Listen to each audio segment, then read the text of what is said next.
Democrats win on healthcare, environment, women's rights, respect for, but on those issues, I bet you that are the big ones that they vote on more: crime, immigration, wars, economy, corruption.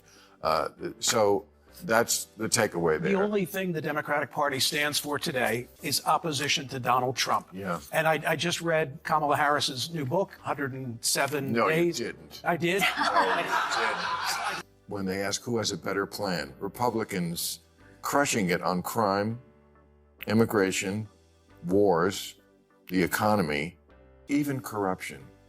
Democrats win by 2 points on respect for democracy. Now, some of this is just because people are stupid.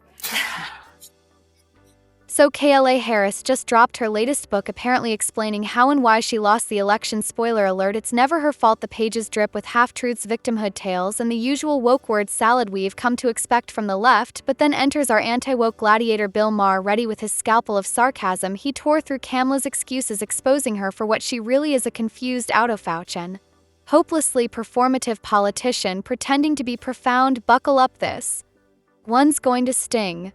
Perpetuating victimhood, especially when it's false, is not a great advertisement for leadership. Kamala Harris's new memoir of the 24 election is called 107 Days, but it should have been called Everyone Sucks But Me.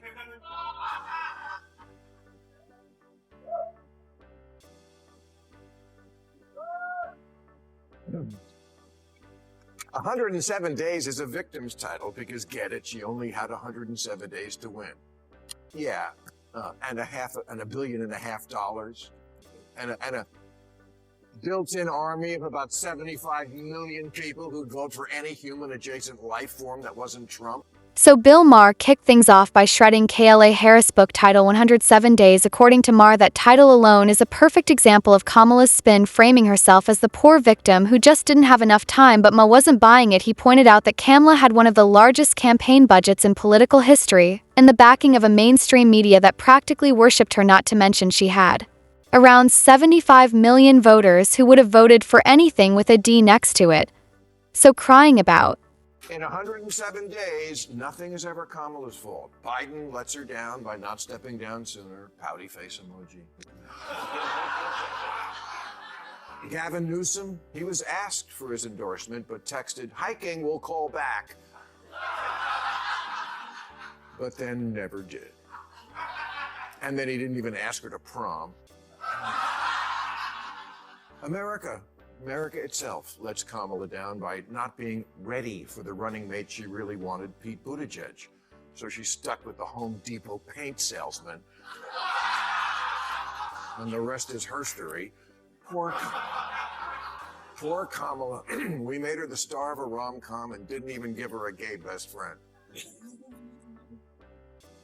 Kamala Harris didn't just write a book, she wrote a political soap opera in it. She boldly tosses her former boss Joe Biden straight under the bus, blaming him for not stepping aside early enough so she could save the campaign. She even hints that Biden ignored warnings about his declining mental sharpness. Talk about loyalty, right? But Kamala doesn't stop there. She turns her fury toward America itself, accusing the country of not being ready for a female president because apparently accountability is optional. And just when you think it can't get pettier, she blames her loss on not getting her dream running mate Pete Buttigieg. Classic Kamala. When in doubt, blame everyone but yourself. Kamala writes that on election night, when it was clear she lost, an aide peeled the words "Madam President" off the cupcakes before handing them out. Oh, geez, it's like a scene from Bridget Jones Runs for President, for Christ's sake. Now this part is pure comedy gold. Kamala actually blames one of her own aides, yes, an aide, for tearing off the Madam President labels from cupcakes before they were handed out to voters. Apparently that single act was part of her grand downfall, but hey, race the kicker, the aide only did it because by that point it was painfully obvious that Kamala had already lost to Donald Trump. Imagine that, cupcakes being the scapegoat for a historic election loss. Maher couldn't help but laugh at the sheer absurdity of it. All while the rest of us saw a campaign in flames, Kamala saw frosting sabotage. You can't make this stuff up, but she sure did. Look, ladies, I know this isn't fair, but we're all always running against the worst cliche of who people think we are. Women Democrats can't look oversensitive or preachy or unable to laugh at themselves. They also can't look silly like Gretchen Whitmer did, trying to hide in the Oval Office. They have to look brave and strong. And that's absolutely true. The women in the DNC have carefully sculpted an image of being strong, fearless, and unshakable, the kind of women who never cry, never flinch, and definitely never admit weakness. It's all about projecting power, not vulnerability. They parade this Iron Lady persona, hoping to be seen as stoic leaders rather than emotional women, but let's be honest, we all know it's a facade beneath the polished smiles and carefully scripted speeches lies a desperate need to appear tough enough to compete in a man's world. They suppress their feminine instincts, terrified that showing empathy or emotion will be seen as weakness, yet ironically, that's what makes them look even more artificial, trying so hard to seem invincible that they forget authenticity is what real strength actually looks like. Wasn't a good look for the woman party that all the guys were speaking out for Jimmy Kimmel when Trump went after him, except on the woman's show, where for 5 days the outspoken hosts were suddenly as quiet as a geisha. Now, if you're wondering why Bill Maher took aim at the ladies on The View, hey, race the backstory. They jabbed him, first mocking and dismissing his comments after he questioned why they'd gone mysteriously silent on the whole Jimmy Kimmel fiasco, but Ma being Mara wasn't about to let that slide. He called out their so-called bravery for what it really was: performative. When Kimmel was initially suspended, insiders claimed that The View could be next on the chopping block, and suddenly the usually loud, outspoken panel went dead quiet. The producers and the hosts reportedly avoided saying anything for fear of being axed. Then once news broke that Kimmel was returning, voila, their voices came back louder and braver than ever. Ma exposed it perfectly. Their courage only appears when it's safe to have an opinion. On the 5th day, they rose and said, "No one silences us. No one had to. You silenced yourself."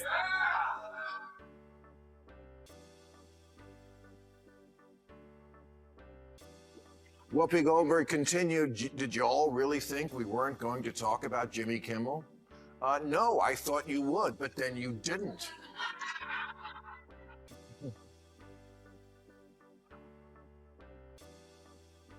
"5 days? Talk about needing extra time to get ready.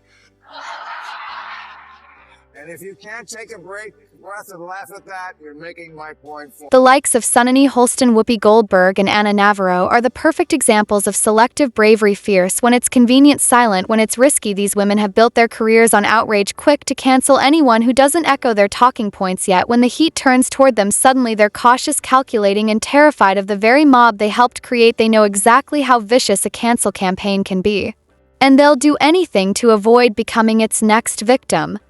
It's almost poetic, the self-proclaimed warriors of justice trembling at the thought of losing their only source of livelihood. But hey, race the twist, they still gleefully unleash that same mob on others. Their hypocrisy isn't just evident, it's practically an art form, polished and performed daily on national television. New polling came out, and this is really, I'm speaking to the Democrats especially here, because Trump's numbers are down. They're down with Latinos, they're down with blacks, they're down 15 points with whites. And when whites say, "You're not hip anymore," ooh. And yet, in the other poll, on issues, Trump still winning.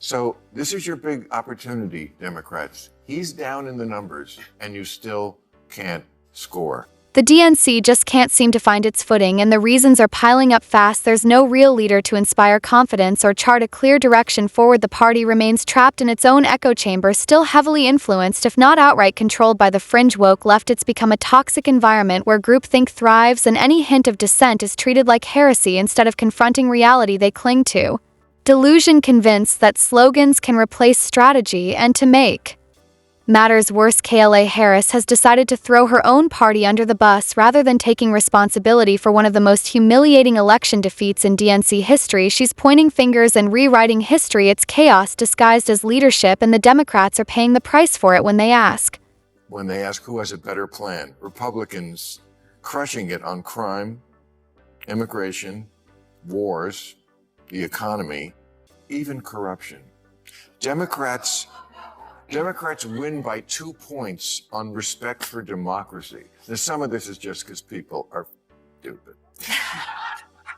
When it comes to raw popularity, it's true Donald Trump might be losing a bit of ground, and honestly, that's not surprising. After all, sustaining sky-high momentum after such an unprecedented political comeback is no easy feat. But hey, race the twist, while his approval ratings may fluctuate, Trump is still dominating where it truly matters: the core issues that keep everyday Americans awake at night. On the economy, he's resonating with working-class voters who remember lower inflation and stronger paychecks. On the border, he's seen as the only one serious about restoring order, and on international relations, his unapologetic America First stance continues to command respect. So sure, Trump might not be everyone's favorite personality, but when it comes to performance on the issues, he's still miles ahead of the rest.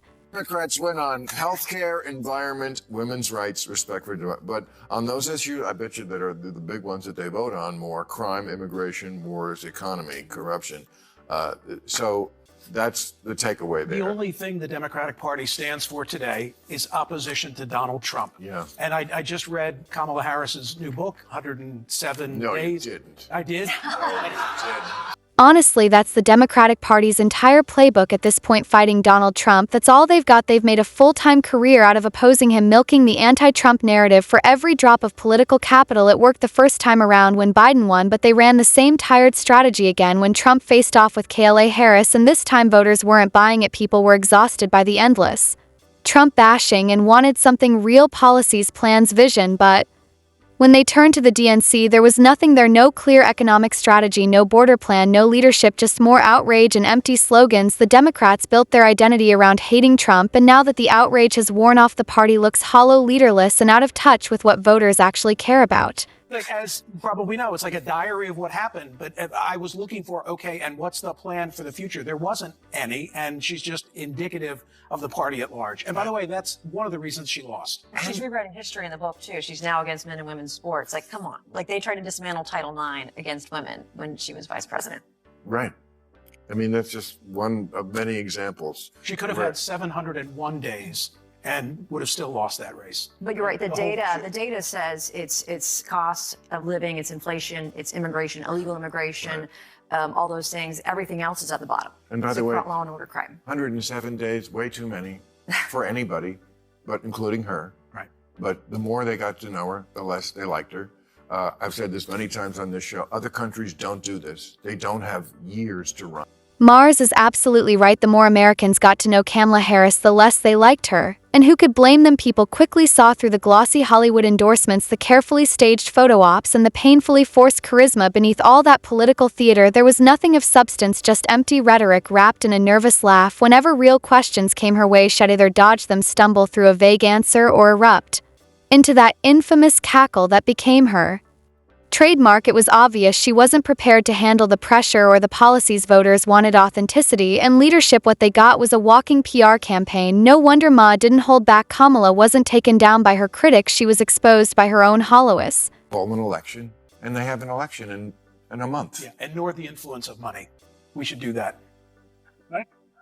Yeah, that's going to be hard to get rid of, that slide. But, no, It's like you don't need 100 days.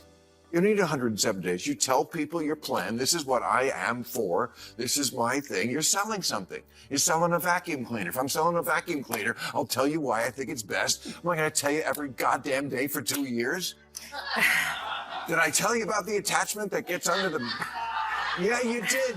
You told me 1,000 times. In the end, Mars' takedown of Kamala Harris and the Democratic establishment was brutally honest and painfully accurate. The DNC has no clear leader, no compelling message, and no connection with real Americans. Kamala's blame game, the view's fake bravery, and the party's obsession with Trump all point to a movement that's lost its soul. Ma simply said what many are thinking: the Democrats aren't losing because of Trump, they're losing because of themselves. Until they stop worshiping wokeness and start owning responsibility, they'll keep writing books about defeat instead of rewriting history with victory. And this brings us to the end of today's video. If you enjoyed it, then hit the like button and subscribe to this channel for more videos like this. Thanks for watching, and I'll see you in the next.